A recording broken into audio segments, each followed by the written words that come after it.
In October 1993, Michael Jordan shocked the world by retiring from basketball at the peak of his career. What he didn't expect was the media storm that would follow. Not just him, but his wife and 3 young children. Within hours of his announcement, reporters began camping outside their Highland Park home. What started as aggressive journalism quickly turned into something much darker. Organized stalking of a family with a 6-month-old baby, a 3-year-old, and a 4-year-old. For 6 weeks, the Jordan family lived in terror. Photographers hid in bushes outside their children's schools. Reporters followed them to medical appointments. Strangers went through their garbage looking for stories. Camera flashes lit up their baby's bedroom window at night, when one reporter finally crossed the ultimate line, breaking into their home. While Juanita Jordan was alone with baby Jasmine, Michael Jordan made a decision that would change everything. He didn't just fight back. He declared war. What happened next shocked the sports world, terrified the media industry, and created protections for millions of children that last to this day. This is the story of how the greatest basketball player in the world became something even more important. The father who taught America that some things matter more than fame, fortune, or front-page stories. The safety of children, the sanctity of family, and the power of one parent's love to change the world. The basketball bounced off the rim and rolled across the backyard grass. 4-year-old Jeffrey Jordan chased after it, his little legs pumping hard. His father, Michael Jordan, laughed and scooped up his son along with the ball. "Good try, Jeffrey," Michael said, spinning his boy around.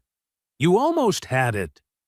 It was a perfect October morning in 1993 in Highland Park, Illinois. The leaves on the oak trees were turning gold and red. The air was crisp and clean. Michael had been retired from basketball for 3 weeks now, and he was loving every minute with his kids. 3-year-old Marcus ran over, wanting his turn. "Me too, Daddy! Spin me too!" Michael laughed and grabbed Marcus with his other arm. Both boys giggled as their famous father spun them around the backyard. For a moment, everything felt perfect. Inside the house, baby Jasmine was crying. Michael could hear his wife Juanita trying to calm her down. At 6 months old, Jasmine had been fussy lately. Maybe she was getting a tooth. "Boys, let's go help." "Mommy," Michael said, setting his sons down. That's when he noticed the cars. 3 dark sedans were parked across the street from their house. They hadn't been there an hour ago when they came outside to play. Michael squinted in the bright sunlight. He could see people sitting in the cars, but he couldn't make out their faces. "Daddy, who are those people?" Jeffrey asked, following his father's gaze. "I don't know, buddy," Michael said quietly, but he had a bad feeling in his stomach. The phone started ringing inside the house. It had been ringing all morning. Ever since Michael announced his retirement from the Chicago Bulls, reporters had been calling non-stop. They all wanted to know the same thing. Why did the greatest basketball player in the world quit at age 30? Michael picked up Jeffrey and Marcus. "Come on, boys, let's go inside." As they walked toward the house, Michael saw a flash of light from one of the cars. It looked like sunlight bouncing off glass, or maybe a camera lens. Inside, Juanita was pacing the kitchen, bouncing baby Jasmine on her shoulder. The phone was still ringing. Jasmine was still crying. "Michael, thank goodness," Juanita said. She looked tired. Dark circles showed under her beautiful eyes. "The phone hasn't stopped ringing. And Jasmine won't calm down. I think all the noise is scaring her." Michael took the baby from his wife. Jasmine's little face was red from crying. He bounced her gently and made soft sounds. Slowly, she began to quiet down. "Who keeps calling?" Michael asked. Reporters from newspapers, TV stations, magazines. They all want interviews about your retirement. The phone rang again. Michael looked at the caller ID. Chicago Tribune. "Don't answer it," he said. Through the kitchen window, Michael could see their backyard where they had just been playing. But he could also see something else. In the bushes at the edge of their property, something metallic glinted in the sunlight. "Juanita," Michael said quietly, "take the kids upstairs." "Why? What's wrong?" "Just do it. Please." Juanita looked scared, but she didn't argue. She gathered Jeffrey and Marcus. "Come on, boys. Let's go play in your room." Michael watched them go upstairs, still holding baby Jasmine. Then he walked to the kitchen window and looked out carefully. There, crouched behind their fence, was a man with a big camera. The man was taking pictures of their house. When he saw Michael in the window, he didn't stop. He kept shooting. Michael's jaw tightened. This was supposed to be his private home, his safe place. The place where his children could play without anyone watching. The phone rang again. This time, Michael answered it. "Hello? Mr. Jordan, this is Tommy Chen from the Chicago Tribune. Congratulations on an amazing career. Our readers are dying to know." Michael hung up. The phone rang again immediately. "Mr. Jordan, this is Rita Valdez from Celebrity Sports Weekly. We'd love to do a photo shoot with your beautiful family." Michael unplugged the phone from the EDV wall, but his cell phone started ringing right away. Upstairs, he could hear Juanita reading to the boys. Her voice was calm and steady, but Michael knew she was scared too. Jasmine had fallen asleep in his arms, her tiny hand clutching his finger. Michael walked to the front window and peeked through the curtains. The 3 cars were still there. Now there were people standing beside them. Men and women with cameras and notebooks. One woman was talking into a phone. A man was setting up what looked like a small satellite dish. They weren't just calling anymore. They were camping out. Michael felt something he had never felt before, not even in the biggest basketball games. He felt helpless. On the court, he always knew what to do. He could outplay anyone, outthink any defense, make any shot when it mattered most. But this was different. These people weren't playing by basketball rules. There was no referee to call fouls. No final buzzer to end the game. His phone buzzed with a text message. "Mr. Jordan, we know you're home. Just 5 minutes of your time?" Another text. "Your fans deserve to know the truth about your retirement." Another. "What about your children's future? Don't they deserve their story to be told, right?" Michael looked down at baby Jasmine sleeping peacefully in his arms. She was so small, so innocent. She didn't ask to be born into this craziness. None of his children did. The doorbell rang. Then it rang again. And again. "Daddy?" Jeffrey's voice called from upstairs.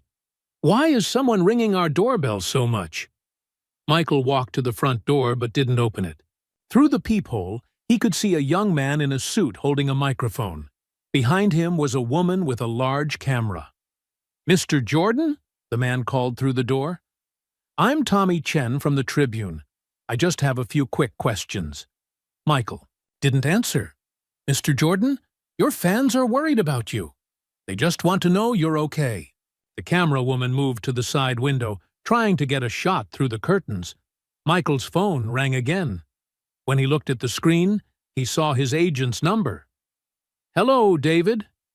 "Michael, what's going on? I've got reporters calling me, saying you won't talk to them. They're making it sound like you're hiding something big." "I'm not hiding anything. I retired. That's it. I want to spend time with my family." "I know. But maybe if you just gave them one interview..." No. Michael's voice was firm. I don't owe them anything. Michael, they're not going to just go away. Michael looked out at the growing crowd in front of his house. More cars were arriving. He counted at least 8 people now, with more cameras than he could count. We'll see about that, Michael said. After he hung up, Michael climbed the stairs to find his family. Juanita was in Jeffrey's room, reading Where the Wild Things Are. Both boys were curled up next to her on the bed. Are the people still outside? She asked quietly. Michael nodded. What do they want? Everything, Michael said. They want to know why I retired. They want to know what I'm going to do next. They want pictures of us, interviews with us. They want our whole life. Jeffrey looked up from the book. Daddy, why do they want pictures of us? Michael sat down on the bed next to his oldest son. How do you explain to a 4-year-old that some people think your private life belongs to everyone? Well, Jeffrey, sometimes when Daddy plays basketball, people get very interested in our family. They want to know about us. But we're not playing basketball, Jeffrey said. We're just playing in our yard. That's right, buddy, we are. Marcus, who had been quiet, suddenly spoke up. I don't like those people. Why not? Juanita asked gently. They're scary. They have big cameras and they're hiding in our bushes. Michael felt his anger rising again. His 3-year-old son was scared to play in his own backyard because strangers were hiding in the bushes with cameras. It's okay, Marcus, Michael said. Daddy will take care of it. But as he said the words, Michael wondered how. How do you fight people who can stand on a public street and point cameras at your house? How do you protect your children from people who think they have a right to photograph your family? That night, after the kids were in bed, Michael and Juanita sat in their bedroom with the curtains closed tight. This isn't going to stop, is it? Juanita asked. Michael was quiet for a long time. Outside, he could still see car headlights on the street. The reporters were taking shifts, making sure someone was always watching their house. I don't know, he finally said. I've never dealt with anything like this. The kids are scared. Michael. Jeffrey asked me 3 times today if the people outside were going to hurt us. Michael clenched his fists. The idea that his children were afraid in their own home made him furious. What if we just stayed inside for a while? Juanita suggested. Maybe they'll get bored and leave. And what about Jeffrey's school? Marcus's daycare? Jasmine's doctor appointments? We can't become prisoners in our own house. Juanita was quiet. They both knew he was right. Michael walked to the window and peeked through the curtain. In the glow of the streetlight, he could see a woman with a long telephoto lens pointed right at their bedroom window. He dropped the curtain quickly. Juanita, he said, his voice deadly serious. They're taking pictures of our bedroom window. His wife's face went pale. What? There's a photographer out there with a telephoto lens aimed right at this window. Juanita pulled the blanket up to her chin, even though the curtains were closed. Michael, this is crazy. We can't live like this. Michael sat down on the bed, next to his wife. For 13 years, he had been the most famous basketball player in the world. He was used to attention, interviews, and photographers. But this was different. This wasn't about basketball anymore. This was about his family, his children, his wife, people he loved more than anything in the world. Tomorrow, I'm calling our lawyer, Michael said. What can a lawyer do? I don't know yet, but I'm going to find out. As they tried to fall asleep, car doors kept slamming outside. Voices carried through the night air. Camera flashes lit up their bedroom curtains every few minutes. Around midnight, baby Jasmine woke up crying. Michael went to her room to check on her. As he picked her up from her crib, he noticed light coming through her bedroom curtains. Someone was shining a light at his baby daughter's window. Michael's hands shook with anger as he held Jasmine close. She was 6 months old. 6 months old. And strangers were trying to photograph her while she slept.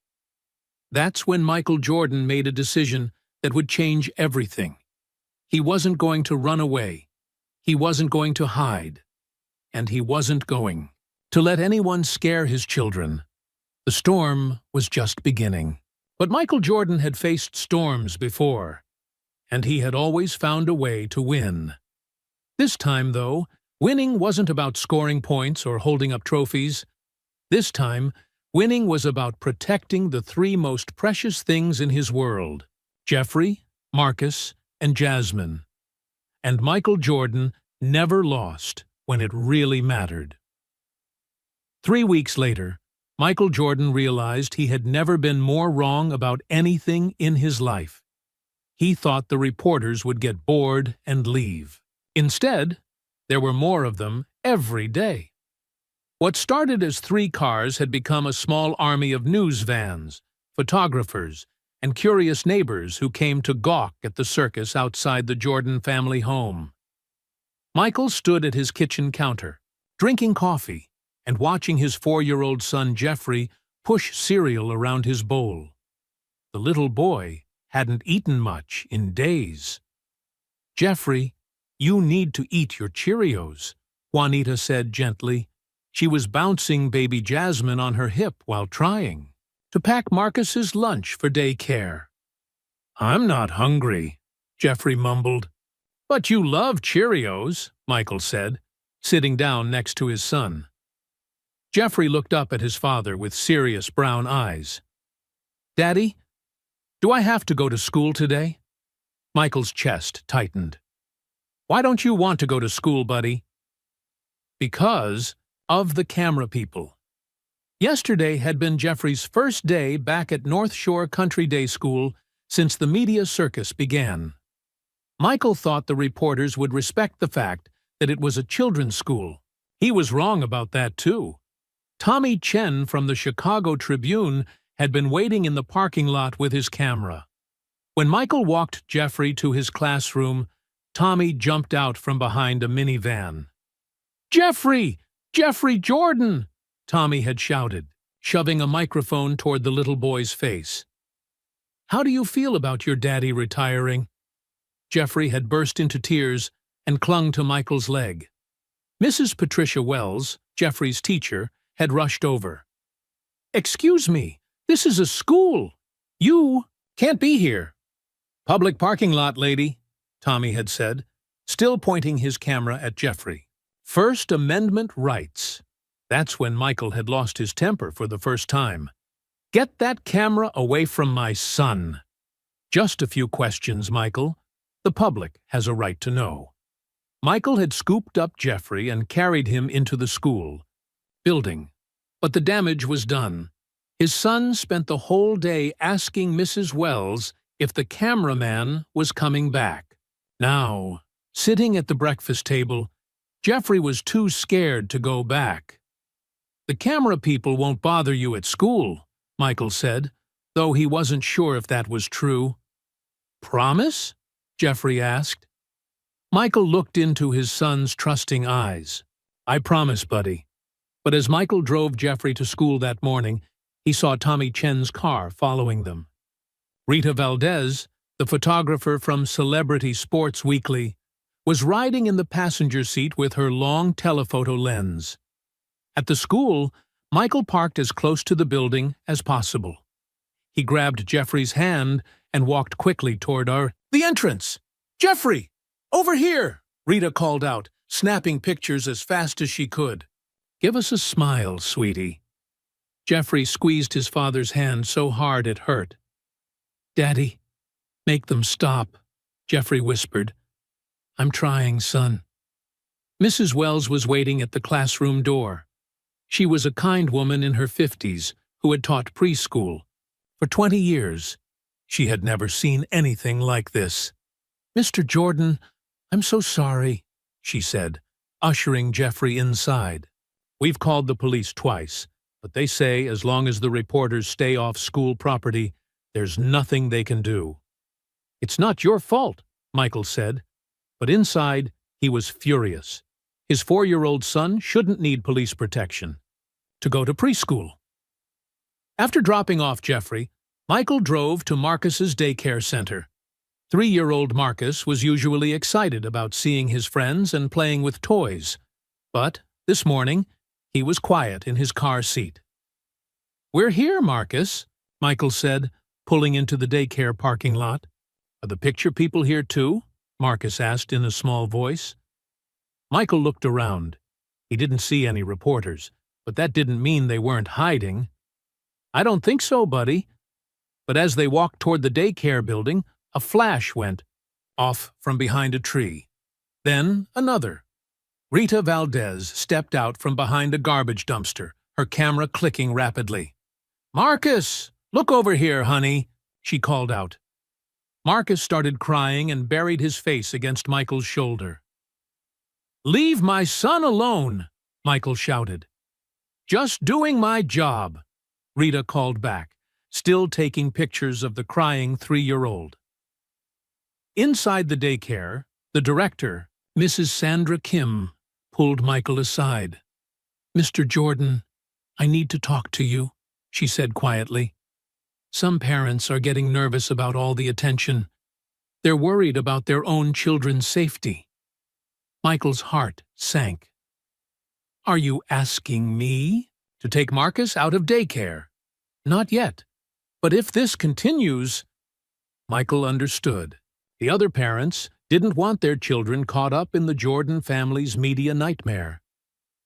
That afternoon, things got worse. Juanita needed to take baby Jasmine to the pediatrician for her 6-month checkup. She thought if she went out the back door and drove her own car instead of Michael's, maybe the reporters wouldn't notice. She was wrong. Tommy Chen had been watching the house all morning. When he saw Juanita's car pull out of the garage, he followed her. So did Rita Valdez and 3 other photographers. At the doctor's office, Juanita parked and grabbed Jasmine's car seat. The baby was wearing a pink dress and tiny white shoes. She looked like a little angel. As Juanita walked toward the medical building, the photographers surrounded her. "Juanita, how are you handling Michael's retirement? Is it true you're having marriage problems? Can we get a shot of the baby?"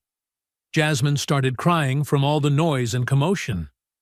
Juanita tried to shield her daughter with a blanket, but the photographers kept moving to get different angles. "Please," Juanita said, her voice shaking. "She's just a baby. She's sick." But they didn't stop. Rita Valdez got down on her knees, trying to photograph Jasmine's face under the blanket. "Beautiful baby," Rita called out. "Just one smile, sweetie." Juanita started crying too. She stood in the parking lot, holding her sick baby, surrounded by strangers with cameras, and she didn't know what to do. That's when Carmen Rodriguez appeared. Carmen was the Jordans' housekeeper. She had worked for the family for 2 years and loved the children like they were her own grandchildren. She had driven to the doctor's office when she realized where Juanita had gone. "Get away from that baby!" Carmen shouted in her thick Puerto Rican accent. She was only 5 feet tall, but she was fierce when she was angry. "Shame on you! Leave this family alone!" Carmen pushed through the crowd of photographers and put her arm around Juanita. "Come on, mija," she said gently. "Let's get the baby inside." The 2 women hurried into the medical building while the photographers waited outside. But the worst was yet to come. That evening, Michael came home to find Carmen going through the garbage cans behind their house. "Carmen, what are you doing?" "Looking for this," she said, holding up a dirty diaper and an empty baby food jar. "I found them going through our trash this morning, taking pictures of everything, even the baby's dirty diapers." Michael felt sick to his stomach. They were photographing his baby daughter's dirty diapers? Who was it? That skinny boy with the glasses. Tommy something. And the lady with all the cameras. That night, Michael called his lawyer, his agent, and the head of security for the Chicago Bulls. None of them had good news. "Michael, they're not breaking any laws," his lawyer explained. "As long as they stay on public property, they can take pictures and ask questions. What about my children? Don't they have any rights?" Unfortunately, as the children of a public figure, the law isn't clear about their privacy rights. Michael hung up the phone feeling helpless again. In basketball, there were always rules. Fouls were called. Bad behavior was punished. But in real life, it seemed like there were no rules at all. The next morning, Michael decided to try a different approach. He called a press conference. 20 reporters showed up at the United Center, where the Bulls played their home games. Michael sat at a table with microphones pointed at him, just like after every basketball game. But this wasn't about basketball. "I want to talk to you about my family," Michael began. 3 weeks ago, I retired from basketball to spend time with my wife and children. Since then, my family has been followed, photographed, and harassed every single day. The reporters scribbled in their notebooks and adjusted their cameras. My 4-year-old son is afraid to go to school. My 3-year-old won't stop crying. My baby daughter can't even go to the doctor without being surrounded by photographers. Michael looked directly into the cameras. "I'm asking you, as human beings, to please leave my family alone. You want to interview me? Fine, I'm here. But my children didn't choose this life. They're just kids who want to play in their backyard, without being photographed." Michael thought his words would matter. He thought the reporters would understand. He was wrong again. The next day, there were even more reporters outside his house. The press conference had only made them more interested. Now they knew the Jordan family was really bothered by the attention, which made the story even bigger. Tommy Chen wrote an article with the headline, "Jordan Family in Crisis. Are they hiding something?" Rita Valdez sold photos of crying Marcus to 3 different magazines. And that afternoon, when Juanita tried to take the children to the grocery store, 15 photographers followed them inside the store. Jeffrey hid behind the shopping cart. Marcus cried in the baby seat. Jasmine screamed from all the camera flashes. Other shoppers stared and pointed.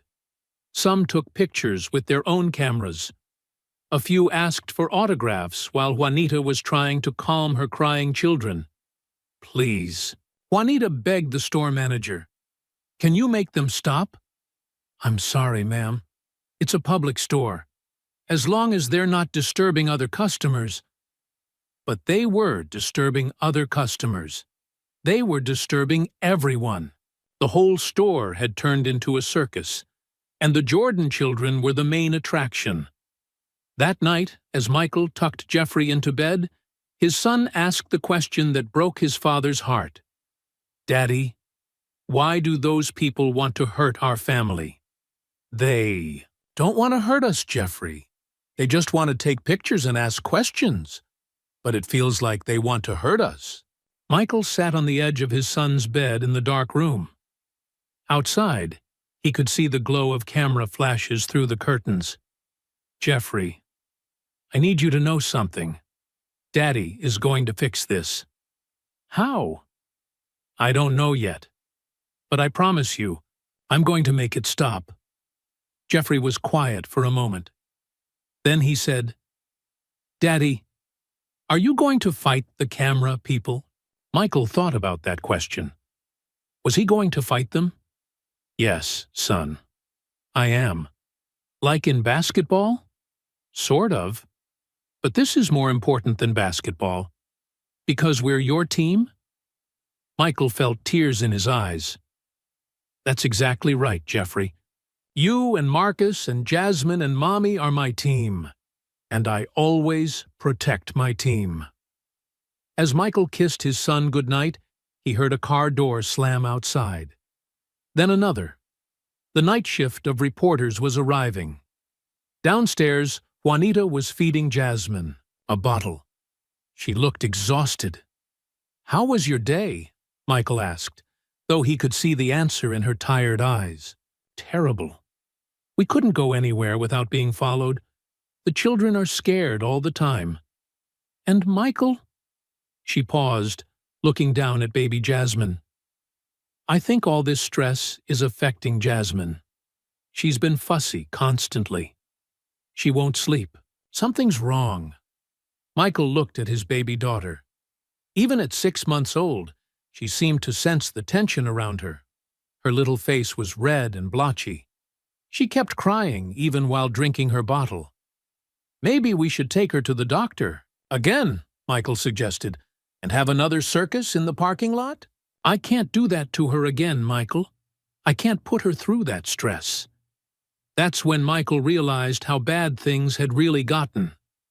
His wife was afraid to take their sick baby to the doctor because of the reporters. His children were prisoners in their own home. His family was falling apart, and it was all because he had decided to retire from basketball. No, that wasn't right. It was because some people thought they owned his family's private life. Well, they were about to learn something about Michael Jordan that his opponents on the basketball court already knew. When you came after his family, Michael Jordan didn't just get mad. He got even, and he never, ever lost when it really mattered. 2 days later, at 3 in the morning, baby Jasmine started screaming. It wasn't her normal crying. This was different, desperate, painful. Juanita shot up in bed and ran to the nursery. Michael was right behind her. "Oh my God!" Juanita gasped when she touched Jasmine's forehead. "Michael, she's burning up." Michael felt his daughter's skin. It was hot as fire. The baby's little face was bright red, and she was breathing fast. Her tiny body was shaking. "We need to get her to the hospital." "Now," Michael said. Juanita wrapped Jasmine in a blanket, while Michael threw on clothes. The baby kept screaming, a sound that made both parents' hearts race with fear. "What about Jeffrey and Marcus?" Juanita asked as she grabbed the diaper bag. "Carmen!" Michael called down the hallway. Their housekeeper lived in a small apartment above the garage. "Carmen, we need you!" Carmen appeared in her bathrobe within seconds. When she saw the crying baby, her face went pale. "Ay, Dios mío." "What happened?" "High fever. We're going to Chicago Children's Hospital. Can you stay with the boys?" "Of course. Go. Go now." Michael carried the car seat, while Juanita held Jasmine. As they rushed toward the garage, Michael's phone rang. Even at 3 in the morning, reporters were calling. "Don't answer it," Juanita said. But as they backed out of the driveway, Michael saw something that made his blood boil. 2 cars with tinted windows were parked across the street. Even in the middle of the night, they were being watched. One of the car doors opened. Tommy Chen stepped out with his camera. "Are you kidding me?" Michael muttered. "Michael, drive." "Just drive," Juanita said. Jasmine was still crying, and she was getting hotter. Michael sped through the empty Highland Park streets toward the highway. In his rearview mirror, he could see headlights following them. "They're following us to the hospital," he said. "I don't care. Just get there fast." The drive to Chicago Children's Hospital usually took 20 minutes. Michael made it in 12, running red lights and going 80 miles per hour on Lakeshore Drive. But when they pulled up to the emergency entrance, Michael's worst nightmare was waiting for them. Tommy Chen had called ahead. Rita Valdez was already there with her camera. So were 4 other photographers and 2 TV news crews. "How did they get here so fast?" Juanita asked. They have police scanners, Michael realized. They heard the ambulance calls, but there had been no ambulance. The reporters had just assumed. "Mr. Jordan, is the baby sick?" someone shouted as Michael parked. "What's wrong with Jasmine?" Another voice called out. Camera flashes started going off before Michael even got out of the car. "Juanita, cover her face," Michael said. Juanita pulled the blanket over Jasmine's head, but the baby was crying so hard she kept pushing the blanket away. Michael got out and opened Juanita's door. Immediately, they were surrounded. "Michael, is this serious? Juanita, how long has she been sick? Can we get a statement?" Rita Valdez pushed through the crowd, her camera clicking rapidly. She was trying to get photos of the crying baby. "Beautiful baby, even when she's sick," Rita called out. "Get away from my daughter," Michael shouted. But they didn't get away. They followed the family right up to the hospital entrance. Camera flashes kept going off in baby Jasmine's face, making her cry even harder. At the entrance, Michael tried to shield Juanita and the baby with his body, but Rita Valdez got down on her knees and crawled under his arm, trying to photograph Jasmine from below. "Please," Juanita cried out, tears streaming down her face. "She's sick. She needs a doctor." Just one shot of the family together. "Tommy," Chen called out, blocking their path to the door. Michael had never wanted to hit someone so badly in his life. His 6-month-old daughter was burning with fever, and these people were treating it like entertainment. "Move!" Michael roared. Finally, hospital security guards came running out. "Back up! Everyone back up!" the head guard shouted. But the damage was done. Juanita was sobbing. Jasmine was screaming. And Michael felt like he was going to explode with rage. Inside the emergency room, a young doctor named Dr. Sarah Martinez quickly examined Jasmine. "Her temperature is 104 degrees, Dr. Martinez said, looking worried. "That's very dangerous for a baby this young. We need to bring it down fast." They gave Jasmine medicine and put cool cloths on her head. Slowly, her crying stopped, and her breathing got easier. "What caused this?" Juanita asked. "It could be an ear infection, or maybe she's getting teeth." "But," Dr. Martinez paused, "has the baby been under any unusual stress lately?" Michael and Juanita looked at each other. "Why do you ask?" Michael said. "High fevers in babies can sometimes be triggered by stress. Their little systems can't handle too much excitement or chaos." Outside in the hallway, they could hear voices and see camera flashes through the windows. The reporters hadn't left. They were camping out in the hospital parking lot. "Doctor," Juanita said quietly, "our family has been dealing with a lot of media attention lately." Dr. Martinez nodded. "I thought you looked familiar. You're Michael Jordan." "Yes, and these people have been following our children everywhere, even here." Dr. Martinez frowned. "That's terrible. This baby needs peace and quiet to recover. Stress is the last thing she needs right now." As if to prove the doctor's point, camera flashes went off outside the window. Jasmine started crying again. "Can we use a different exit?" Michael asked. "Of course, but Mr. Jordan..." Dr. Martinez looked serious. "If this stress continues, it could really hurt your baby's health. Babies need calm, safe environments." Michael felt like someone had punched him in the stomach. The reporters weren't just bothering his family anymore. They were making his baby sick. After 2 hours, Jasmine's fever finally came down. The doctor said she could go home, but she needed to rest and stay calm. "How are we supposed to get her home without those people following us?" Juanita asked.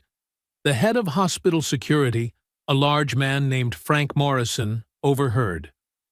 "Mr. Jordan, I used to work for the Secret Service," Frank said. "I can get your family out of here safely." Frank had the hospital maintenance crew bring a laundry truck to the back loading dock. Michael, Juanita, and baby Jasmine hid in the back while Frank drove them home, but even that didn't work completely. When they got back to Highland Park, there were twice as many reporters as before. Breaking news. Jordan baby rushed to hospital. Was already playing on the morning TV shows. Sources say the family is in crisis. Exclusive photos of the dramatic late-night emergency. Inside their house, Carmen was waiting with Jeffrey and Marcus. Both boys had been woken up by all the commotion. Outside. "Daddy, is Jasmine okay?" Jeffrey asked, still in his pajamas. "She's fine, buddy. She just had a fever." "Why are there so many cars outside?" Marcus asked. Michael looked out the window. The crowd had grown huge. There were news vans with satellite dishes, photographers with telephoto lenses, and curious neighbors who had come to watch the show. His front yard looked like a carnival. "Mommy's crying," Marcus said quietly. Michael turned around. Juanita was sitting on the couch, holding Jasmine, tears streaming down her face. "I can't do this anymore, Michael," she whispered. "I can't take our children anywhere. I can't even take our sick baby to the doctor without it turning into a circus." Jeffrey and Marcus climbed onto the couch next to their mother. "Don't cry, Mommy," Jeffrey said, patting her arm. "It's okay, Mommy," Marcus added. "Daddy will fix it." Michael looked at his family. His wife was crying. His baby daughter had been made sick by stress. His young sons were trying to comfort their mother because the adults couldn't protect them. This wasn't just harassment anymore. This wasn't just invasion of privacy. This was hurting his children. That afternoon, while Juanita napped with Jasmine, Michael made a phone call that would change everything. Jonathan Mitchell Law Offices. "This is Michael Jordan. I need to speak with Mr. Mitchell immediately." Jonathan Mitchell was the most expensive and most feared media lawyer in Chicago. He represented celebrities, politicians, and anyone who needed to fight back against the press. "Mr. Jordan, I've been expecting your call," Jonathan said when he got on the phone. "I've been watching the news coverage of your family. Can you help us?" "That depends. How far are you willing to go?" Michael looked out his window. Rita Valdez was taking pictures of Jeffrey's bedroom window. Tommy Chen was interviewing neighbors about the Jordan family's strange behavior. His baby daughter was sleeping in her mother's arms because she had been made sick by strangers with cameras. "As far as I need to go," Michael said. "Good. Because what they're doing to your family isn't just wrong. Some of it is illegal." "What do you mean?"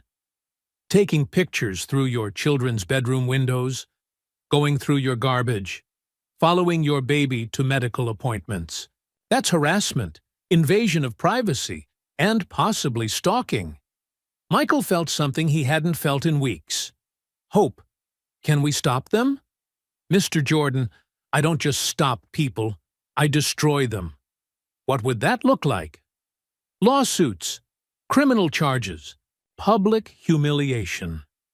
We make them so sorry they ever heard the name Jordan that other reporters will think twice before bothering any celebrity family again." Michael was quiet for a moment. He had always tried to handle problems quietly, without making big scenes. But quiet wasn't working. "Mr. Mitchell, I want you to understand something. This isn't about my reputation or my privacy. This is about my children. They made my baby sick. They made my 4-year-old afraid to go to school. I understand. So when I ask you to destroy them, I mean completely destroy them." Jonathan Mitchell smiled, though Michael couldn't see it through the phone. "Mr. Jordan, you came to the right lawyer." That night, as Michael tucked Jeffrey and Marcus into bed, Jeffrey asked his usual question. "Daddy, did you fix it yet?" "Not yet, buddy. But I'm going to." "When?"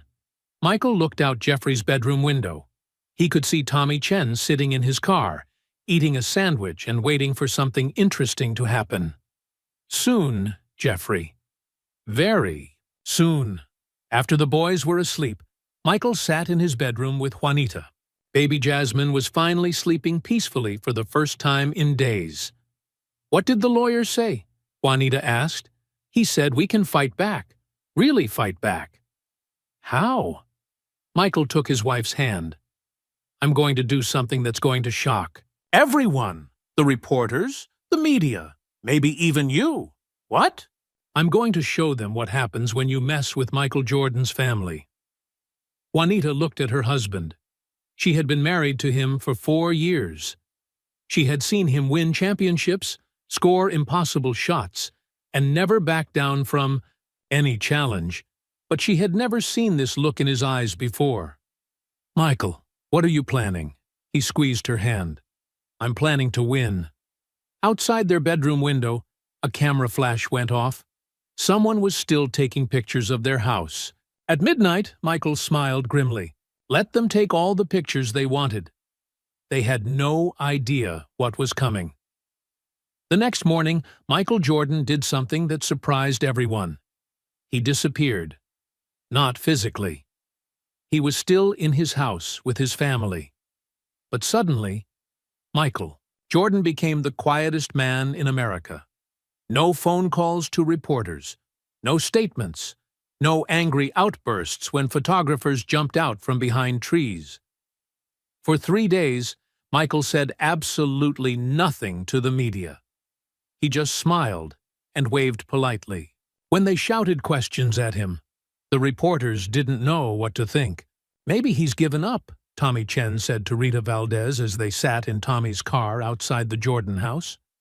"Or maybe he's planning something," Rita replied, adjusting her telephoto lens. "Rich people like him don't just give up." But Tommy wasn't. Worried. He had a job to do, and he was going to do it. His editor at the Chicago Tribune was pressuring him to get more exclusive stories about the Jordan family. "Find something new," his editor had said. "Something nobody else has. Make yourself famous, Tommy." Tommy wanted to be famous more than anything. He was 24 years old and had been working at the Tribune for only 6 months. Most of his stories ended up buried on page 12. But the Jordan retirement story was front-page news every day. If he could just get one really big scoop about Michael Jordan, Tommy knew his career would take off. What Tommy didn't know was that Michael Jordan was watching him. Not just Michael. Professional investigators, Rebecca Santos was sitting in a van 2 blocks away, taking pictures of Tommy Chen, taking pictures of the Jordan house. Rebecca was a private investigator who specialized in media harassment cases. She had worked for movie stars, politicians, and wealthy business people who needed protection from aggressive reporters. Michael had hired her the same day he called Jonathan Mitchell. "I want you to document everything," Michael had told her. "Every time they take a picture, I want you to take a picture of them taking a picture." "What's the plan?" Rebecca had asked. "To show the world exactly what these people are really doing to my family." Rebecca had been watching the Jordan house. For 3 days now, she had photographed Tommy Chen hiding in bushes. She had filmed Rita Valdez going through the family's garbage cans. She had recorded reporters following the children to school. But Michael wanted more than just evidence. He wanted to understand exactly who he was fighting. That's why he hired Frank Morrison. Frank was the former Secret Service agent who had helped them escape from the hospital. After 20 years of protecting presidents and their families, Frank knew everything about security, investigations, and dealing with dangerous people. "Are these reporters dangerous?" Michael had asked. "Anyone who harasses children is dangerous," Frank had replied. "Let me find out who we're really dealing with." Frank's investigation of Tommy Chen was shocking. Tommy had been fired from his last job at a small newspaper in Ohio for making up quotes. He had been caught taking pictures through apartment windows. He had even been arrested once for trespassing, though the charges were dropped. "This guy isn't a real journalist," Frank told Michael. "He's just a creep with a press badge." Rita Valdez was worse. She had been sued 3 times for invasion of privacy. She had been banned from 2 different schools for photographing children without permission. She had even spent a night in jail for refusing to stop following a politician's family. "These aren't professional reporters covering a news story," Frank explained. "These are stalkers who found a legal way to make money." But the most shocking discovery came from Jonathan Mitchell's legal team. "Michael, you need to see this," Jonathan said during a secret meeting at his downtown Chicago law office. Jonathan's office was on the 40th floor of a glass skyscraper. From his conference room, you could see all of Lake Michigan. But Michael wasn't looking at the view. He was looking at a folder full of documents. "What am I looking at?" Michael asked. "Phone records, email messages, financial documents. We found something very interesting about the media coverage of your family." Jonathan spread the papers across the conference table. "This isn't random harassment, Michael. It's organized." "What do you mean?" "Look at this." Jonathan pointed to a phone bill. "Tommy Chen called Rita Valdez 17 times last week. Then Rita called 3 different magazine editors. Then those editors called 2 TV stations." Michael studied the papers. "They're working together? It's bigger than that. Look at this email." Jonathan handed Michael a printed email from Tommy. "Chen to his editor at the Tribune. The Jordan story is getting stale. We need to push harder. If we can get the family to crack publicly, this story could run for months. Suggest coordinating with Valdez and the TV crews for maximum pressure." Michael's hands tightened on the paper. "They're trying to make my family crack?" Keep reading. The next email was from Rita Valdez to Celebrity Sports Weekly. "Jordan kids are getting scared. If we push a little harder, we might get some really dramatic shots. Crying children always sell magazines." Michael felt sick to his stomach. They weren't just taking pictures. They were deliberately trying to traumatize his children because crying kids made better photographs. "There's more," Jonathan said quietly. He handed Michael another document. This one was a financial agreement between 3 different media outlets. "They're sharing the costs of following your family. Split 3 ways. They can afford to have someone watching your house 24 hours a day." Is this legal? Technically, yes, but it proves this isn't journalism. It's organized harassment for profit. Michael was quiet for a long time, reading through all the documents. Finally, he looked up. "What can we do with this?" Jonathan Mitchell smiled. It was not a nice smile. "We can destroy them."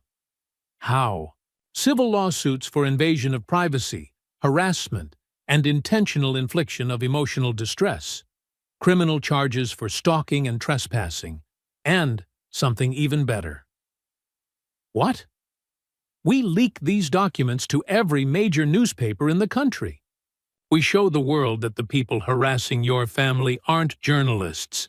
They're professional stalkers who coordinate their attacks on children."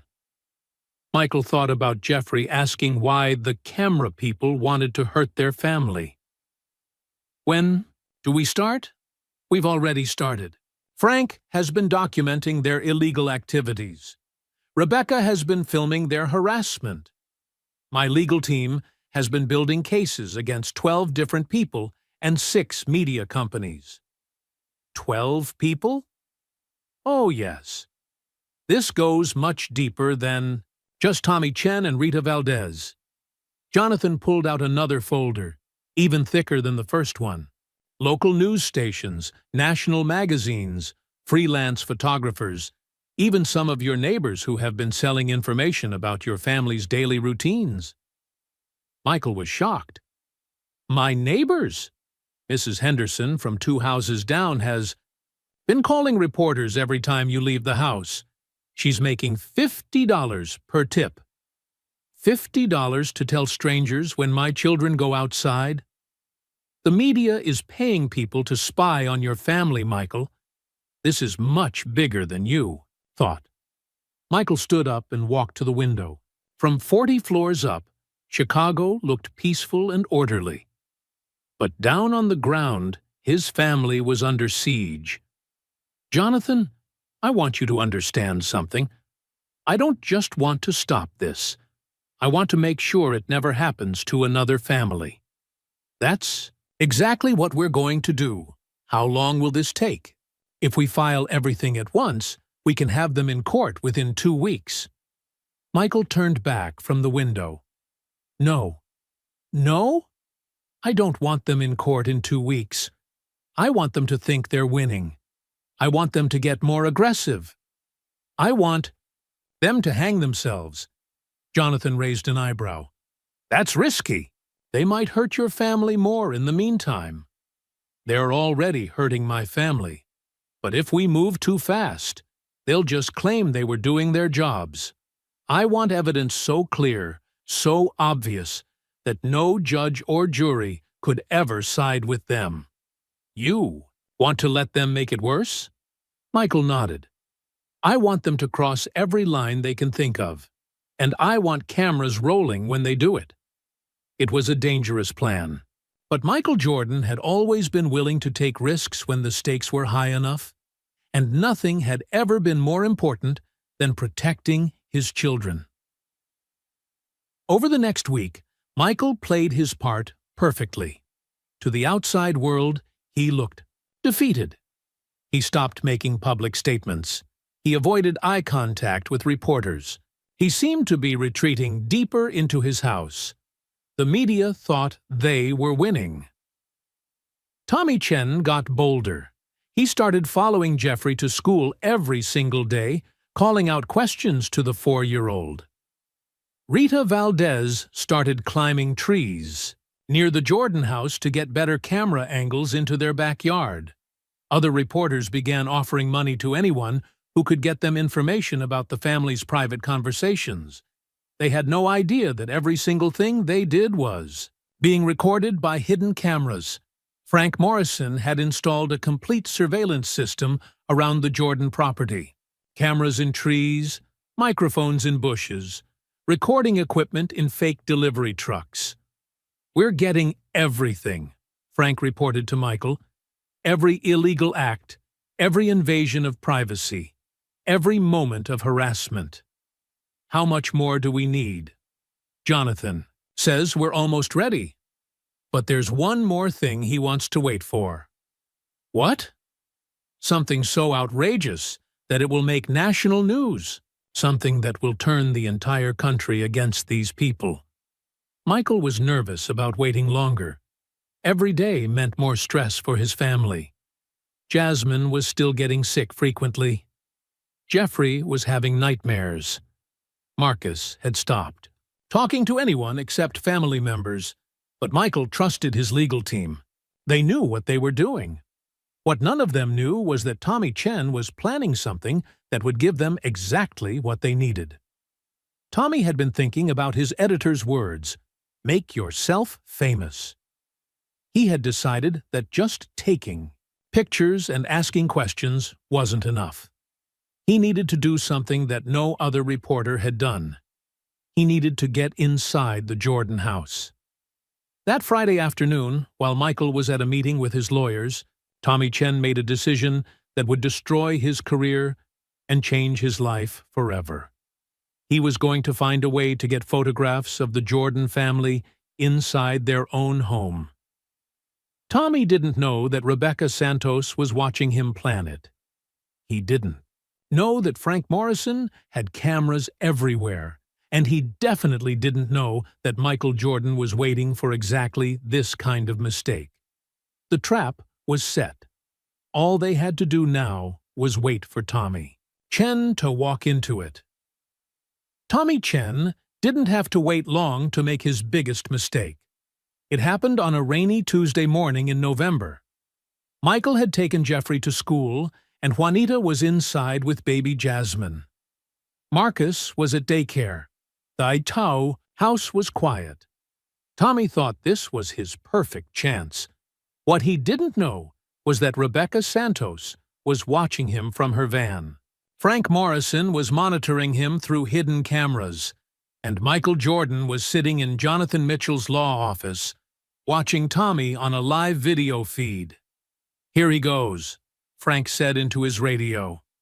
On the screen, Michael watched Tommy Chen get out of his car and look around nervously. Tommy had a small camera and what looked like lock-picking tools. "Is he really going to try to break into my house?" Michael asked. "Looks like it," Jonathan replied. "This is perfect. Breaking and entering is a felony." Tommy walked around the HCF Jordan house looking for an easy way in. He tried the back door. Locked.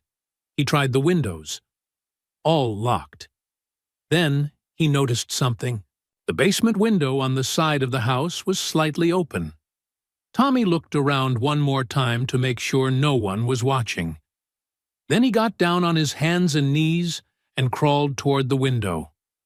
"Got him," Frank said. The basement window was small, but Tommy was skinny. He squeezed through the opening and dropped into the Jordan family's basement. He was now inside their home without permission. "That's breaking and entering," Jonathan said. "We can have him arrested right now." "Not yet," Michael said. "Let's see how far he'll go." Tommy crept up the basement stairs with his camera ready. The house was quiet, except for the sound of baby Jasmine laughing somewhere upstairs. He was inside Michael Jordan's private home, and he was about to take pictures that no reporter had ever gotten before. Tommy tiptoed into the living room.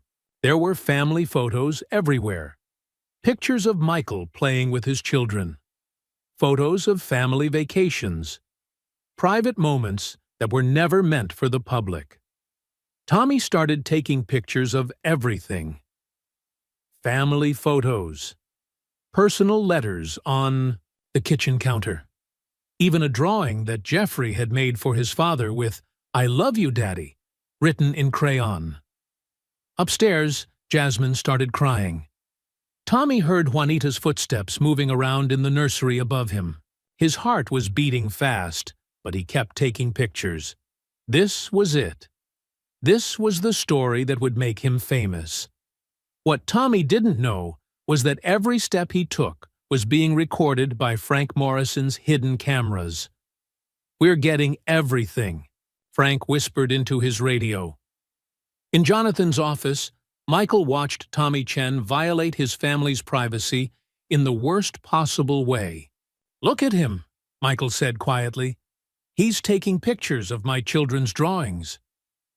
"This is criminal trespassing, breaking and entering, invasion of privacy, and burglary," Jonathan said.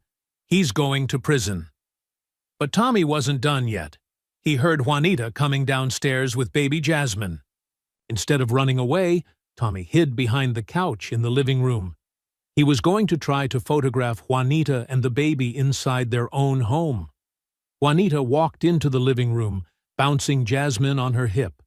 She was singing softly to calm the baby down. She was wearing a bathrobe and slippers. Her hair was messy. She looked like any mother trying to comfort her child. Tommy raised his camera. But just as he was about to take the picture, something stopped him. Jasmine saw him. The 6-month-old baby looked right at Tommy Chen hiding behind her family's couch. Her big brown eyes went wide with fear. Then she started screaming. Not crying. Screaming. Juanita spun around. "Who's there?" Tommy, panicked. He jumped up from behind the couch and ran toward the basement stairs. "Stop!" Juanita shouted. "Someone's in the house!" But Tommy was already running. He crashed down the basement stairs, scraped through the window, and ran to his car as fast as he could. Behind him, he could hear Juanita calling 911. There's been a break-in. Someone was in my house taking pictures. Tommy drove away, his hands shaking on the steering wheel. But he was smiling. He had done it. He had gotten inside Michael Jordan's house. He had pictures that no one else in the world had. Tommy thought he had just made his career. He had actually just destroyed his life. 2 hours later, Michael Jordan walked into the Highland Park police station with Jonathan Mitchell, Frank Morrison, and a folder full of evidence. "We want to file criminal charges," Michael told Detective Maria Rodriguez. Detective Rodriguez was a 20-year veteran of the police force. She had never seen a case like this. "Mr. Jordan, let me make sure I understand. This reporter broke into your house while your wife and baby were inside?" "Yes, and we have video evidence of everything." Frank Morrison set up a laptop and showed Detective Rodriguez the footage. Clear video of Tommy Chen breaking into the house. Audio of him walking around inside. Pictures of him hiding behind furniture, waiting to photograph a mother and baby.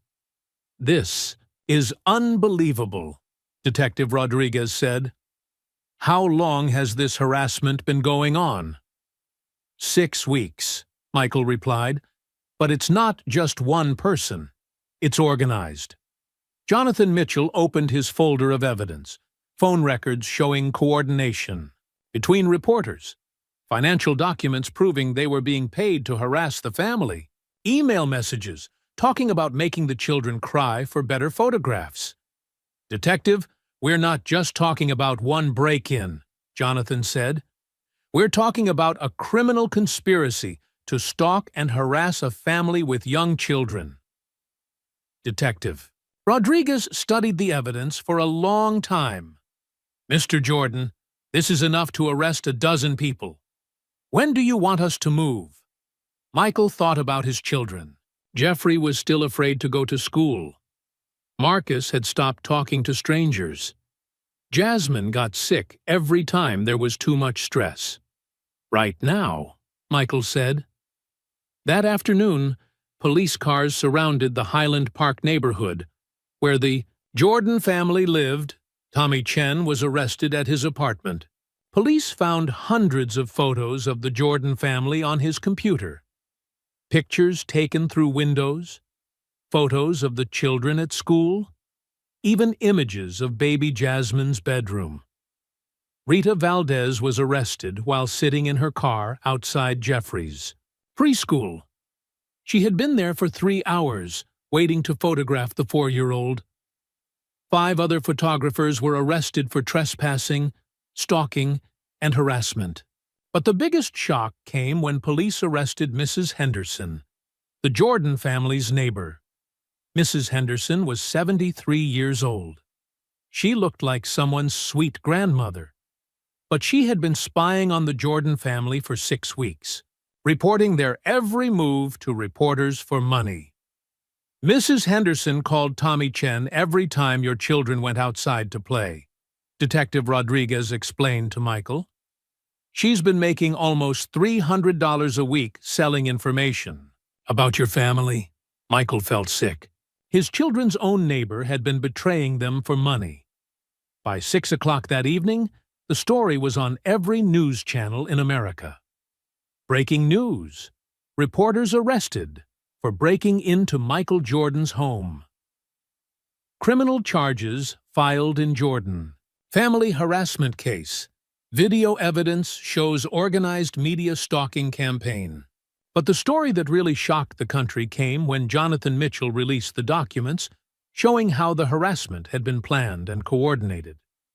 The emails talking about making children cry for better photos. The financial agreements between media outlets to share stalking costs. The phone records proving reporters had been working together to traumatize a family. Suddenly, public opinion changed completely. People who had been enjoying the Jordan family drama now saw it for what it really was: organized cruelty toward children. Tommy Chen's editor at the Chicago Tribune held a press conference. "We had no idea that Mr. Chen was engaging in illegal activities," the editor said. "The Tribune does not support breaking and entering or any form of harassment." But Jonathan Mitchell had emails proving the editor had encouraged Tommy to push harder and get more dramatic shots. Celebrity Sports Weekly fired Rita Valdez and claimed they never told her to stalk children. But there were text messages showing they had offered her bonus payments for exclusive family crisis photos. Every media outlet involved tried to blame their reporters and photographers.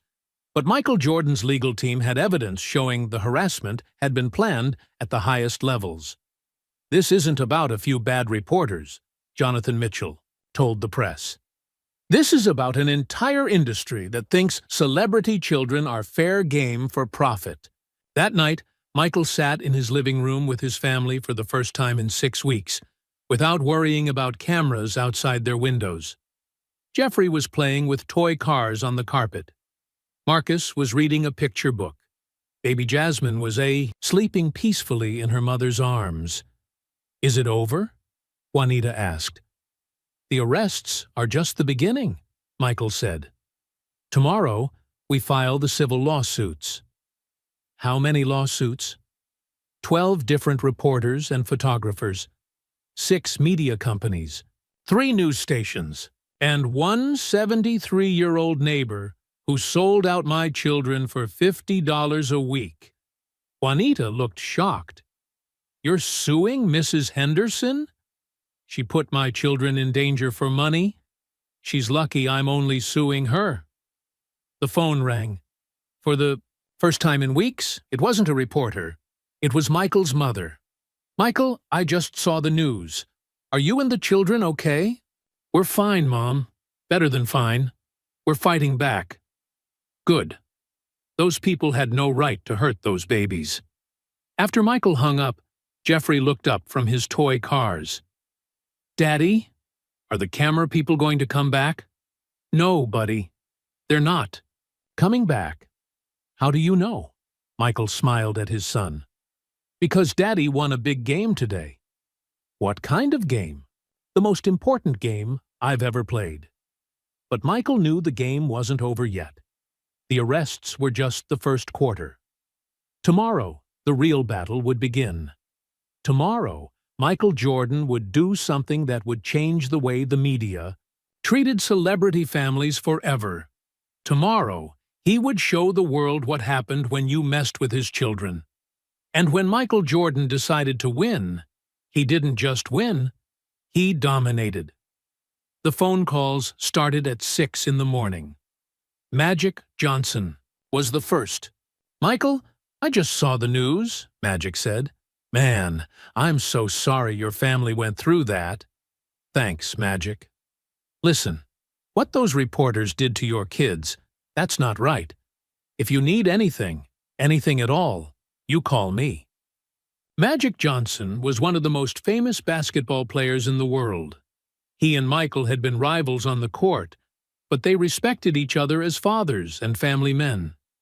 "Actually, Magic, there is something you can do." "Name it." "Tell people what really happened. Help them understand this wasn't about basketball or retirement. This was about protecting children. Consider it done." An hour later, Charles Barkley called. "Michael, I'm going on TV tonight," Charles said. "I'm going to tell everyone exactly what I think about reporters who stalk babies." Charles Barkley was famous for saying exactly what he thought, whether people liked it or not. "What are you going to say?" Michael asked. "I'm going to say that any reporter who takes pictures of a 6-month-old baby through her bedroom window is a sick person who belongs in jail." "Charles, you don't have to." "Yes, I do. We're all famous. We all have kids. If we don't stick together on this, it could happen to any of our families." By noon, Michael's phone was ringing constantly. But for the first time in weeks, these were calls he wanted to receive. Larry Bird called from Boston. "Michael, what they did to your family was disgusting. You did the right thing fighting back." Scottie Pippen, Michael's teammate on the Bulls, called from Chicago. "MJ, The whole team is behind you. We've got your back. Even David Stern, the commissioner of the NBA, called. Michael, the league supports you completely, David said. What happened to your family was unacceptable. We're going to make sure this never happens to another NBA family. What does that mean? Michael asked. New rules, new policies. The NBA is going to take a strong stand on media harassment of players' families. Michael felt something he hadn't felt in weeks. He wasn't fighting this battle alone anymore, but not everyone was on his side. That afternoon, Tommy Chen's lawyer held a press conference. My client is a legitimate journalist who was investigating a story of public interest, the lawyer said. Mr. Chen never intended to harm the Jordan family. Standing next to Tommy's lawyer was Rita Valdez and her attorney. Ms. Valdez is a professional photographer who was simply doing her job, Rita's lawyer claimed. Taking photographs of public figures is protected by the First Amendment. Michael watched the press conference from Jonathan Mitchell's office. He couldn't believe what he was hearing. They're calling, breaking into my house, investigating a story? Michael asked. That's their strategy, Jonathan explained. They're going to claim they were just doing journalism. What about the emails? The coordination? The payments to my neighbor? They'll say that's just how the news business works. Michael shook his head. How can they defend photographing my baby through her bedroom window? Because they're desperate. Tommy Chen is facing 5 years in prison. Rita Valdez could lose her photography license. They'll say anything to avoid responsibility. But Jonathan wasn't worried. Michael, let them make these arguments. Every word they say is just digging them deeper. Jonathan was right. The more Tommy Chen and Rita Valdez tried to defend their actions, the angrier the public became.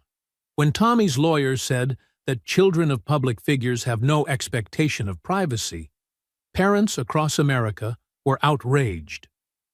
When Rita's lawyer claimed that taking photographs through windows is standard journalism practice, newspaper editors rushed to distance themselves from her. The Chicago Tribune held an emergency meeting. We need to fire Tommy Chen immediately, the editor-in-chief said, and we need to apologize to the Jordan family. But if we fire him, it looks like we admit he was wrong, the managing editor replied. He broke into someone's house. Of course, he was wrong. Celebrity Sports Weekly had the same problem. They wanted to fire Rita Valdez, but they were afraid it would make them look guilty. We have contracts with hundreds of photographers, the magazine's lawyer explained. If we fire Rita for aggressive journalism, other photographers might sue us. But she climbed trees to photograph a baby, the editor protested. That's technically not illegal. Meanwhile, Michael's legal team was working around the clock. Rebecca Santos had compiled over 300 hours of video evidence showing reporters harassing the Jordan family. Frank Morrison had identified 12 different people who had committed crimes while stalking the family. Jonathan Mitchell had prepared lawsuits against 17 different individuals and companies. We're not just going after the reporters, Jonathan explained to Michael. We're going after their editors, their companies, and anyone who paid them to harass your family. How much money are we talking about? $50 million in damages, maybe more. Michael was quiet for a moment. $50 million was a lot of money, even for him. I don't care about the money, he finally said. I want them to hurt so badly that other reporters will think twice before bothering any family. That's exactly what's going to happen. But the biggest surprise came from an unexpected source. Fan mail.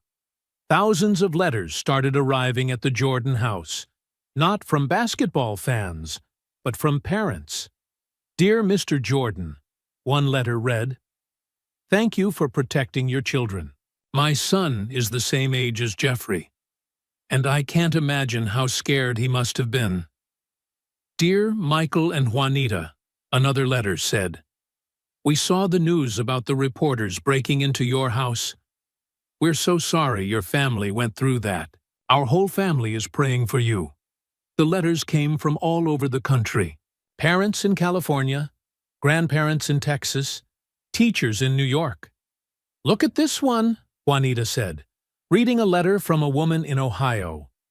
Dear Jordan family, I'm a kindergarten teacher, and I've seen how scary strangers can be for little children. What those reporters did to Jeffrey and Marcus was cruel. I hope they go to jail for a long time. Michael realized something important. This wasn't just about his family anymore.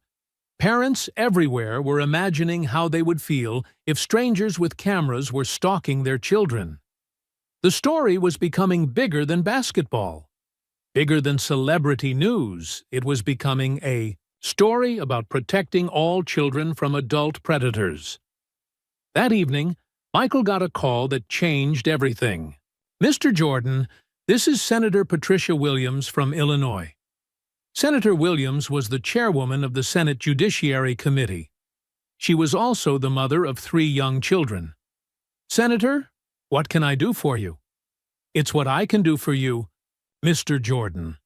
I've been following your family's situation, and I think it's time for Congress to take action. What kind of action? New laws. Federal laws that protect children of public figures from harassment and stalking.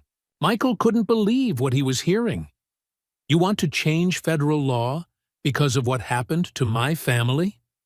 Mr. Jordan, what happened to your children could happen to any child whose parent is famous. Movie stars' kids, politicians, children, even kids whose parents become famous by accident. Senator Williams was right. There were hundreds of celebrity families in America, and most of them had young children. What would these laws do? Michael asked. Make it a federal crime to stalk or harass children under 16, regardless of who their parents are. Make it illegal to publish photographs of minors without parental consent. Create real penalties for media companies that encourage this behavior. Michael felt hope growing in his chest. Senator, what do you need from me?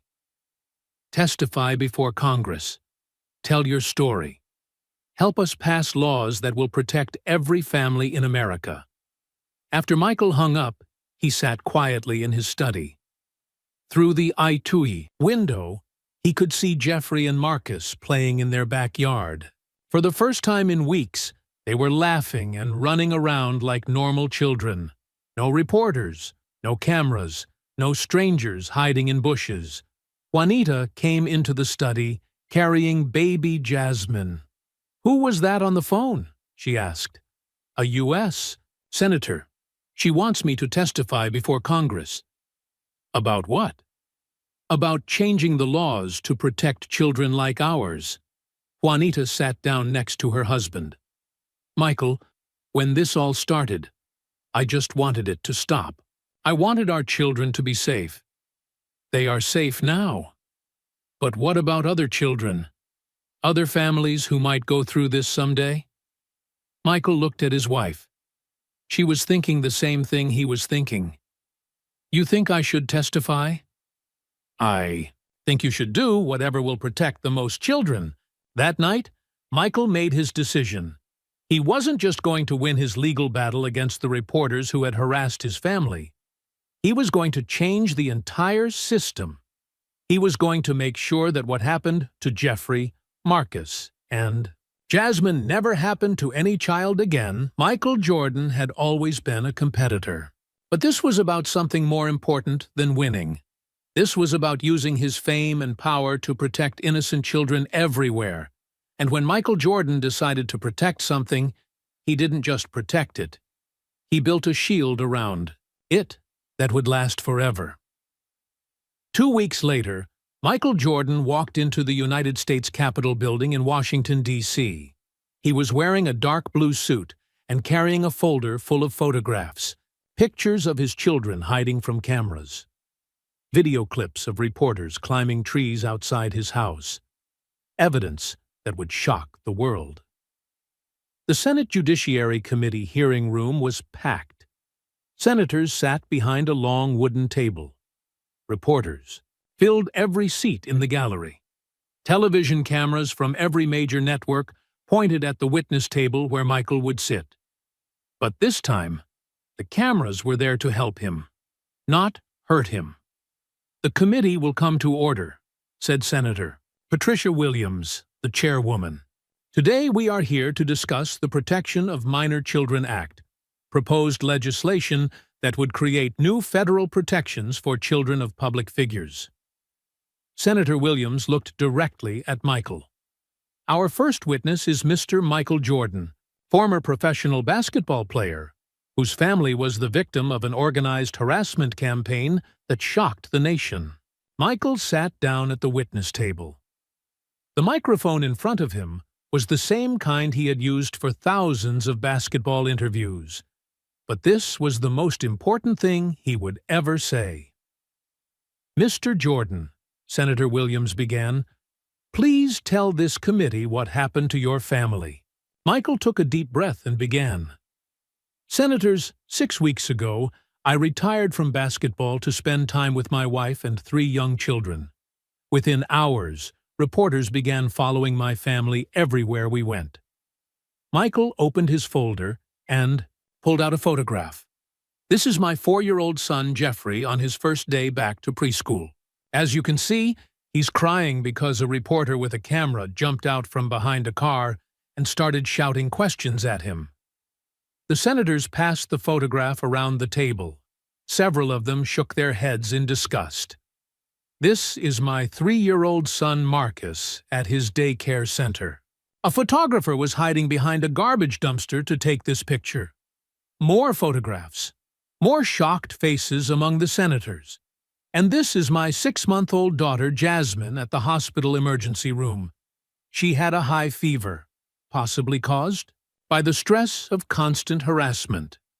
These reporters followed our ambulance and surrounded us as we tried to get medical care for our sick baby." Senator Williams studied the hospital photograph. "Mr. Jordan, you're saying these reporters followed a sick infant to the hospital?" "Yes, ma'am. They blocked our path to the emergency room entrance. They took flash photographs of my crying baby while she was having a medical emergency." "What did the hospital staff say about this?" "The doctor told us that babies can develop serious fevers from stress. She said the constant chaos around our family could be making our daughter physically sick." A murmur went through the hearing room. Parents in the gallery were horrified. Michael continued his testimony for an hour, showing evidence of everything that had happened to his family. Tommy Chen breaking into their house. Rita Valdez climbing trees to photograph them through windows. Their elderly neighbor spying on the children for money. Reporters going through their garbage. Photographers hiding in bushes at the children's schools. "Mr. Jordan," asked Senator Robert Hayes from Texas, "how did your children react to this harassment?" "My 4-year-old became afraid to leave the house. My 3-year-old stopped talking to anyone outside our family. And my baby daughter was getting sick from the stress." "What did you do about it?" "At first, I tried asking the reporters to leave us alone. I held a press conference asking them to respect my children's privacy. Did that work?" "No, sir. It made things worse. They saw that we were upset, so they pushed even harder." Senator Williams leaned forward. "Mr. Jordan, what finally made you decide to take legal action?" "When I realized they were deliberately trying to traumatize my children because crying kids made better photographs." Michael pulled out copies of the emails that Jonathan Mitchell had discovered. These are messages between the reporters and their editors. In one email, a photographer says, "Jordan kids are getting scared. If we push a little harder, we might get some really dramatic shots. Crying children always sell magazines." The hearing room went completely silent. They were trying to make your children cry? Senator Williams asked. Yes, ma'am. On purpose. For profit. Senator Hayes looked furious. Mr. Jordan, are you telling this committee that news organizations were paying people to terrorize your children so they could sell more magazines? That's exactly what I'm telling you. Michael showed the committee the financial agreements between media outlets, the payment records to his neighbor, the phone logs proving coordination between reporters. This wasn't random harassment by individual reporters, Michael explained. This was an organized campaign by multiple news organizations to stalk my family for profit. Senator Williams called for a 10-minute break. During the break, Michael could hear senators talking angrily among themselves. This is criminal behavior. How is this legal? Those people should be in prison. When the hearing resumed, Senator Williams asked the question everyone was thinking. Mr. Jordan, what do you want this committee to do? I want you to make sure this never happens to another family. How? Michael had been thinking about this answer for weeks. First, make it a federal crime to stalk or harass any child under 16, regardless of who their parents are. What else? Make it illegal to publish photographs of minors without written permission from their parents. Anything else? Create real criminal penalties for media companies that encourage harassment of children, not just fines. Prison time for executives who profit from hurting kids. Senator Hayes asked, Mr. Jordan, some people might say that children of famous people give up their right to privacy. What's your response to that? Michael thought about Jeffrey, asking why the camera people wanted to hurt their family. Senator, my children didn't choose to be famous. They're just kids who want to play in their backyard without strangers taking pictures of them. But their father is one of the most famous athletes in the world. That's my choice, not theirs. Children shouldn't be punished because their parents are well known. The hearing lasted 4 hours. When it was over, Senator Williams made an announcement that shocked everyone. Based on Mr. Jordan's testimony and the evidence presented today, this committee will draft emergency legislation to protect children of public figures. We will call it the Jordan Family Protection Act. Michael felt tears in his eyes. They were going to name a federal law after his family, but the biggest surprise was still coming. That evening, Michael flew back to Chicago. When he arrived at his house in Highland Park, there was a crowd waiting for him. But this time, it wasn't reporters. It was neighbors, parents from Jeffrey's school, other families from their community. They were holding signs that said, "Protect our children," and "Thank you, Michael." Mrs. Patricia Wells, Jeffrey's preschool teacher, stepped forward. Mr. Jordan, we wanted you to know that what you did today in Washington will help protect children everywhere. Not just famous children, added another parent. All children. Michael realized something important. The law they were creating wouldn't just protect celebrity kids, it would protect any child who became the target of aggressive media attention. Kids whose parents became famous by accident. Children who witnessed crimes and became news stories. Any young person who found themselves in the public eye. But there was one more surprise waiting for Michael inside his house. Jonathan Mitchell was sitting in the living room with a huge smile on his face. Michael, you need to hear this, Jonathan said. What? Tommy Chen just pled guilty to all charges, 5 years in prison. And Rita Valdez? Lost her photography license and agreed to pay $2 million in damages. What about the media companies? They're all settling out of court. They don't want a public trial where we present all the evidence. Michael felt a sense of justice, but Jonathan wasn't finished. Michael, there's something else. Something bigger. What? Jonathan pulled out a stack of legal documents. 17 other celebrity families have contacted us. They want to file similar lawsuits against media companies that have harassed their children. Michael looked at the names on the list. Movie stars, musicians, politicians, athletes. They all want to use our legal strategy. They all want you to lead a class action lawsuit that will change the entire media industry. Michael sat down next to his wife. Juanita was holding baby Jasmine, who was smiling and laughing. In the next room, Jeffrey and Marcus were playing with their toys, safe and happy. What would that mean? Juanita asked. It means we don't just protect our family, Michael replied. We protect every family. That night, as Michael tucked his children into bed, Jeffrey asked his usual question. Daddy, did you win the big game today? Yes, buddy. We won. What did we win? Michael thought about federal laws that would protect children, about reporters going to prison for stalking kids, about a legal system that would finally put children's safety ahead of media profits. We won something that will keep you and Marcus and Jasmine safe forever. What about other kids? Them too, Jeffrey. All the kids. Jeffrey smiled and closed his eyes. Outside, the neighborhood was quiet and peaceful. No reporters. No cameras. No strangers watching their house. Michael Jordan had done something no basketball game could ever accomplish. He had changed the world for every child in America. And this was just the beginning. 6 months later, Michael Jordan stood in the rose garden of the White House. President Bill Clinton was about to sign the Jordan Family Protection Act into federal law.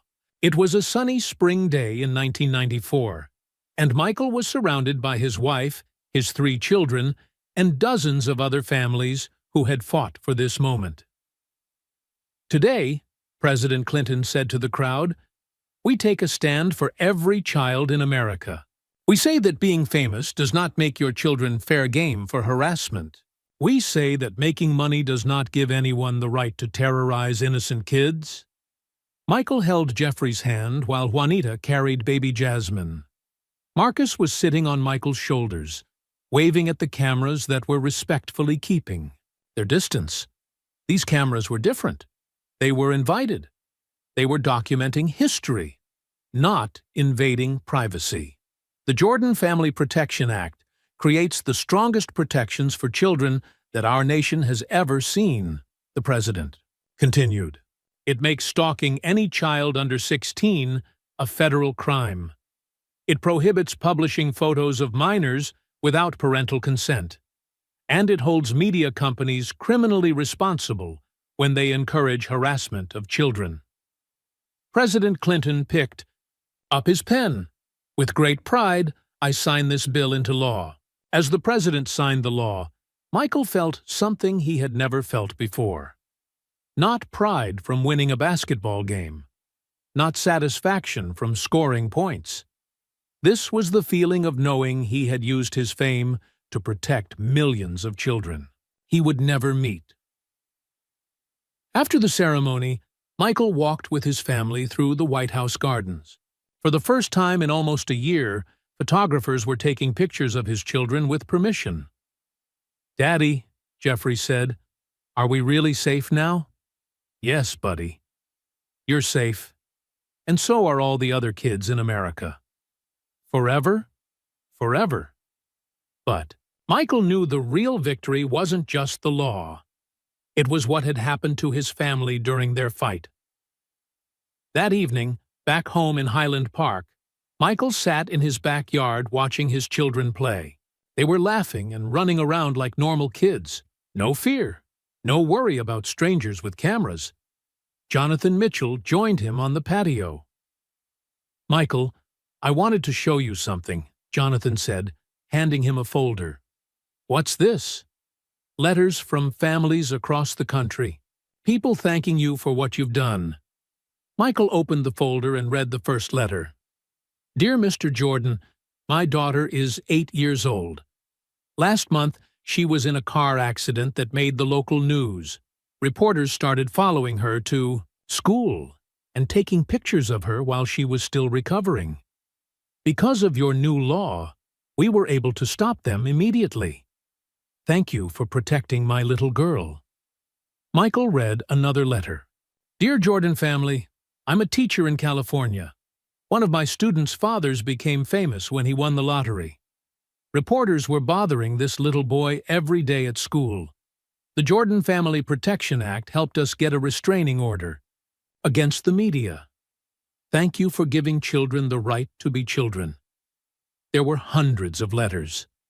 Parents of children who had been in accidents, kids whose families had won money, children who had witnessed crimes and become news stories. All of them were now protected by the law that carried Michael's family name. Jonathan, how many families has this law helped? Michael asked. In 6 months? Over 3,000 cases. Children who were being stalked by reporters, families who were being harassed for being in the news, kids who just wanted to go to school, without cameras following them. Michael felt proud, but Jonathan had more to tell him.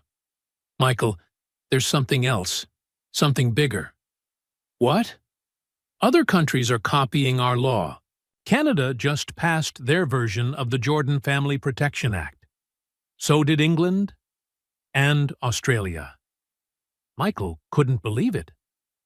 You mean children in other countries are protected too?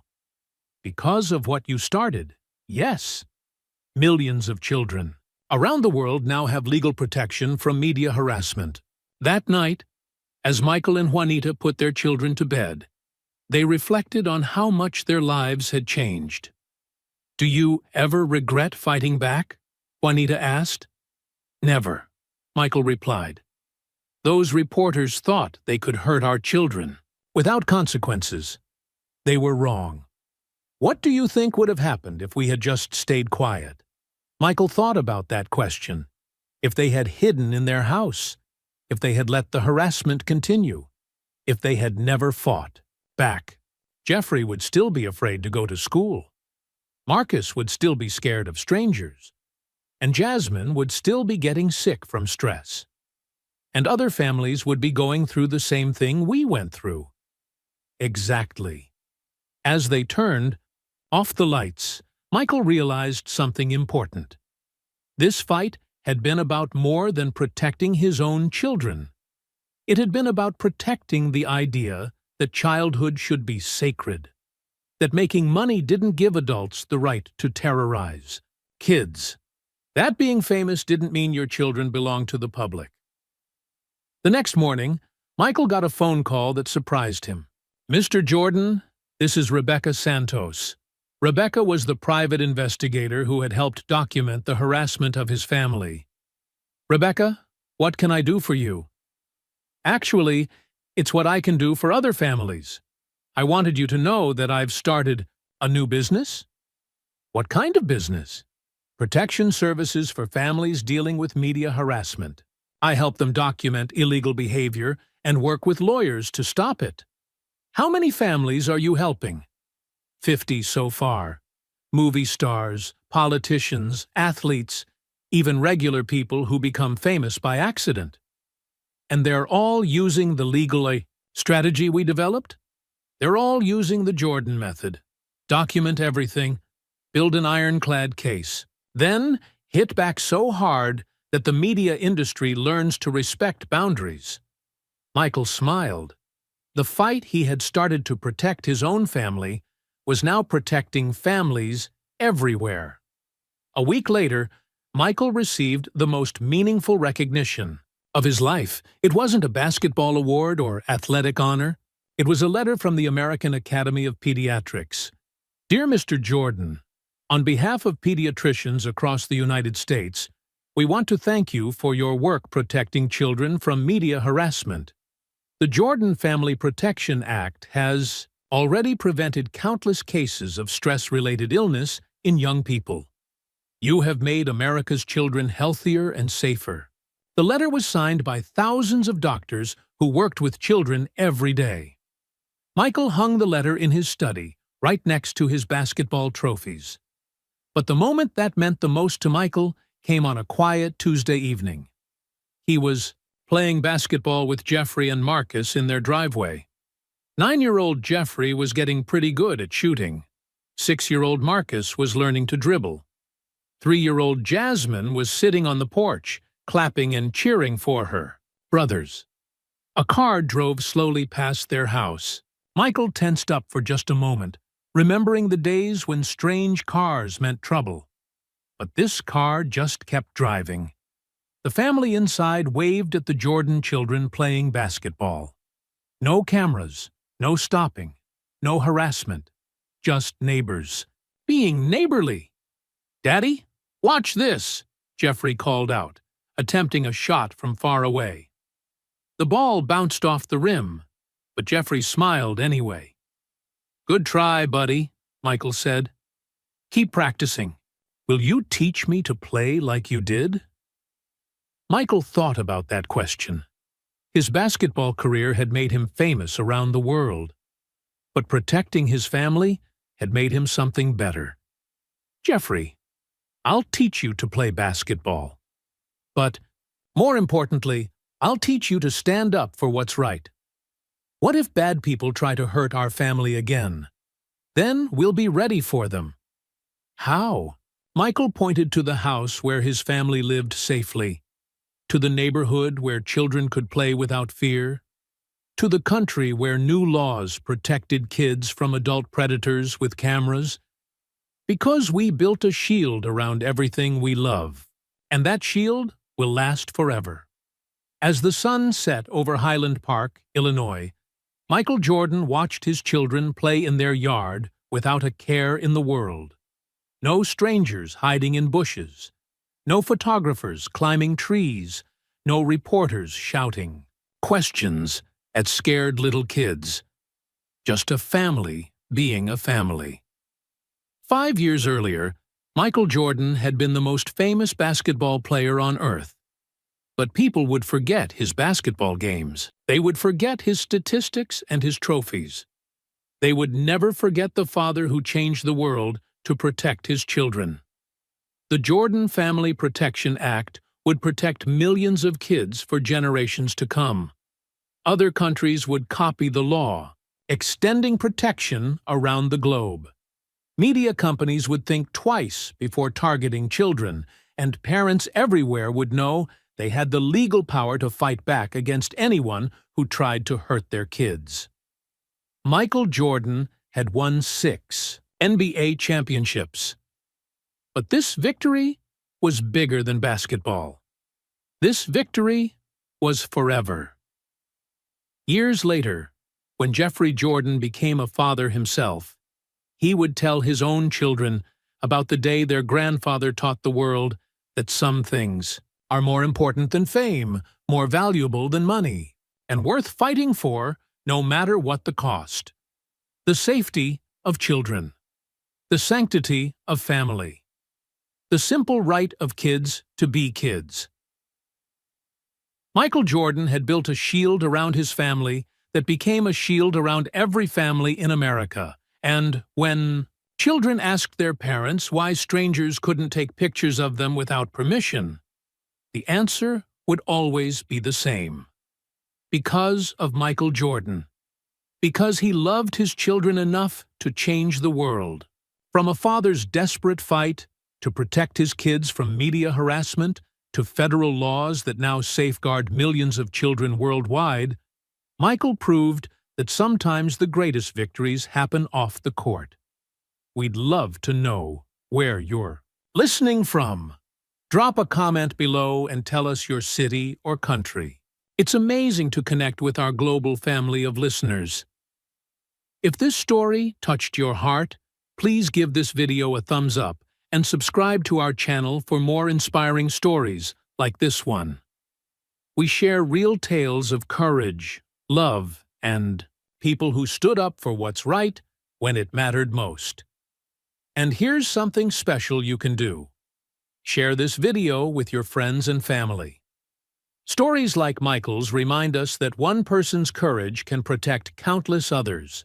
By spreading these stories, you're helping spread kindness and awareness about protecting children everywhere.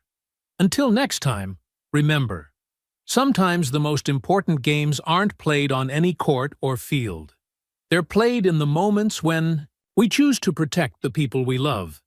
Thanks for listening, and we'll see you in the next story.